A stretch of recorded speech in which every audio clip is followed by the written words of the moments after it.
జై వాసవి శ్రీ కన్యకా పరమేశ్వరి పురాణంలో 20వ అధ్యాయం.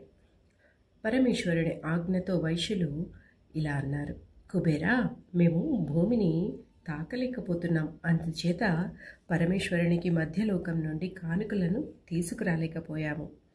అప్పుడు కుబేరుడు వైశ్యులను వినయంతో చూసి, ఓ వైశ్యులారా, నా పుష్పక విమానంలో భూలోకానికి వెళ్ళి సుందరమైన వస్తువులన్నింటినీ తెచ్చి ఆ పరమేశ్వరునికి సమర్పించి కృతజ్ఞతతో ఉండండి అని చెప్పారు.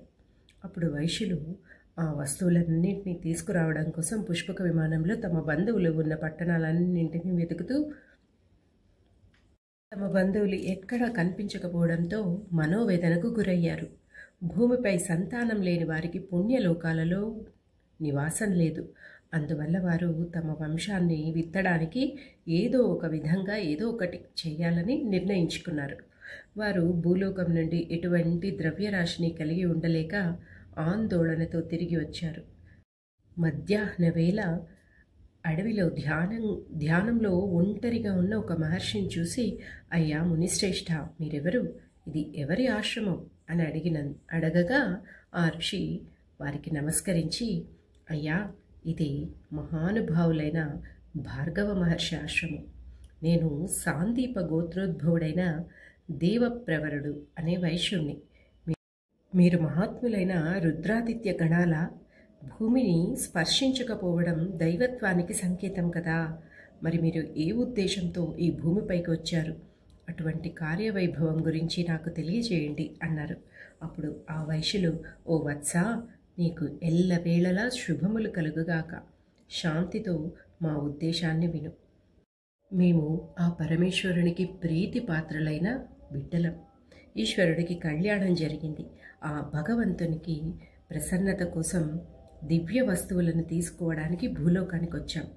పుత్ర, వాటిని మా కోసం తీసుకురావా అని అడిగారు. అప్పుడు మహర్షి వారికి విరజాజులు, కస్తూరి, పచ్చకర్పూరం, విలువైన శాలువలు, అపరిమిత వస్తు సామాగ్రి ఇచ్చి వారికి నమస్కరించి, ఓ నా ముత్తాతలారా, తర్వాత ఏం చేయాలో నాకు ఆజ్ఞాపించండి అని చెప్పారు. అప్పుడు ఆ సిద్ధ వైశ్యులు ముని బాలకుడిని ఆశీర్వదించి, నీవు మాకు దివ్యమైన కస్తూరిని సమకూరించావు, అందుచేత నీవు విక్రముడవుతావు అని ఆశీర్వదించి సంతోషంతో హిమాలయాలకు వెళ్ళిపోయారు. పరమేశ్వరునికి సమర్పించడానికి కానుకలు దొరికాయన్న ఆనందంతో వాళ్ళు మధ్యలో ఉన్న ఆ గౌతమ ఋషి యొక్క ఆశ్రమాన్ని చూడకుండానే దాటేశారు. ఆ సిద్ధులను చూసి ఆ మహర్షి అయిన గౌతముడు కోపంతో, నువ్వు అంతరిక్షం నుంచి పడి భూమిని చేరి కర్మరహితుడవుతారు అని శపించేశారు.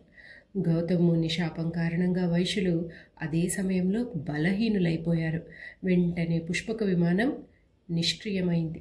తమ తప్పును గ్రహించిన వైశ్యులు వెంటనే గౌతమ మహర్షి ఆశ్రమానికి వెళ్ళి అనేక శ్లోకాలతో స్తుతించి ఆయన అనుగ్రహాన్ని కోరుకున్నారు. అయినా కూడా గౌతమ మహర్షి సంతోషించలేదు. గౌతమ మహర్షి వారితో, మీరు వేదకర్మ రహితులు కండి అని చెప్పి మరో మాట లేకుండా ఆయన ఆశ్రమంలోకి వెళ్ళిపోయారు.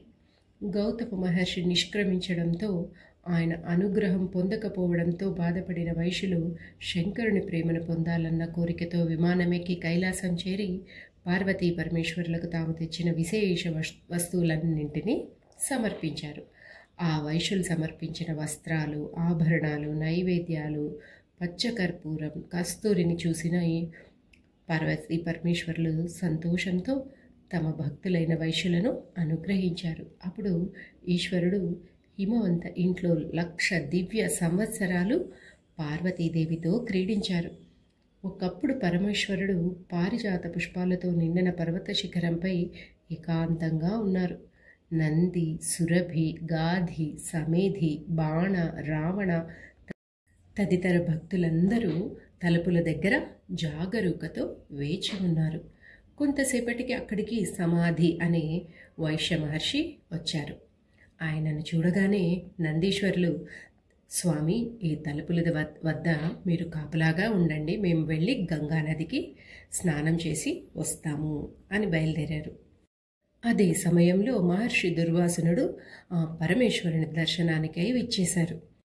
కానీ సమాధి ఆ పరమేశ్వరునికి భంగం కలగరాదు అన్న ఉద్దేశంతో దుర్వాసుని మందిరం లోపలికి వెళ్ళడానికి అనుమతించలేదు. దాంతో కోపంతో దుర్వాసుడు, దేవుని సన్నిధి నుంచి వంచితుడివై నువ్వు భూమికి వెళ్తావు అని శపించేశాడు. శివుని సేవకు భంగం కలిగితే మహాత్ముని వంశం కూడా ఎటువంటి సందేహం లేకుండా నాశనమవుతుంది. అప్పుడు లోకప్రభువైన ఈశ్వరుడు అది తెలిసి అక్కడికి వచ్చి తన అంశతో జన్మించిన దుర్వాసునికి నమస్కరించి పంపి తేజోరహితంగా నిల్చుకుని ఉన్న ఋషి సమాధిని చూసి, బ్రాహ్మణుని శాపానికి గురైన వారు ఈ ప్రదేశంలో ఉండటం ఆమోదయోగ్యం కాదు, కాబట్టి త్వరగా భూలోకానికి వెళ్ళి శాప విమోచనాన్ని పొంది తిరుగుముఖం పట్టి నా ఈ పవిత్ర ప్రదేశానికి రా, నీకు అగ్ని నుండి శాప విముక్తి కలుగుతుంది అని చెప్పి శివుడు అంతర్ధానమైపోయారు.